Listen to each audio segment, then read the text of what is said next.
नाज़रीन, कोटड़ी के खानगी high school में सकाफ़ती तकरीब कोठाई वई। संजय अज़ीम सकाफ़त के भरपूर भेटा पेश कई हुई, जंहिंमें गीतन ते झुमरियूं हई वयूं। उन हवाले से पेश है एजाज़ मुगल जी ही रिपोर्ट।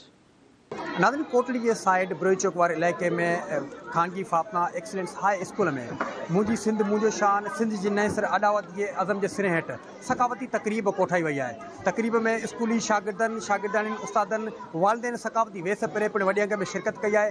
अचो त उस्तादनि शागिर्दनि सां ॻाल्हि ॿोल कयूं था त अॼु जी तकरीब जे हवाले सां संदन छा चवणु आहे। असां तमामु घणा शुक्रगुज़ार आहियूं धरती टीवी जा, जेके हर इल्मी इदारे में अल्हम्दुलिल्लाह पंहिंजो कॉन्ट्रीब्यूशन ॾियनि था, हर इल्मी इदारे सां सॾ में सॾ ॾियनि था। असां सभिनी सिंधियुनि खे, सॼी सिंध वासियुनि खे, सिंध में रहंदड़ सभिनी माण्हुनि खे ही सकाफ़त जो ॾिहाड़ो पंहिंजे रवायती जोश ऐं जज़्बे सां मल्हाइणु घुरिजे। डे का प्रोग्राम हुआ है, हमारे तमाम बच्चों ने बहुत तैयारी की है, बहुत अच्छे तरीके से प्रोग्राम किया है।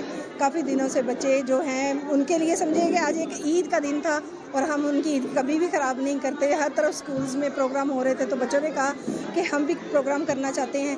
असां इहो चाहियूं था त ही तकरीरूं थींदियूं रहनि, छाजे करे जो ही हिकिड़ो सिंधी सकाफ़त जो ॾींहुं आहे ऐं सिंध में अहिड़ियूं तकरीरूं थींदियूं रहंदियूं त माण्हुनि खे ख़बर पवंदी त भई सिंधी बि पंहिंजे हिकिड़े कल्चर जो डे मल्हाइनि पिया। सुहिणा माण्हू सिंध जा मिठड़ी जन जी ॿोली, नंढपिण खां अमड़ ॾिनी अथनि निवड़त जी लोली, मौला करेन सवली सुखिया रहनि सिंध में। कैमरामैन इम्तियाज़ हुसैन सां गॾु एजाज़ मुगल, धरती न्यूज़, कोटड़ी।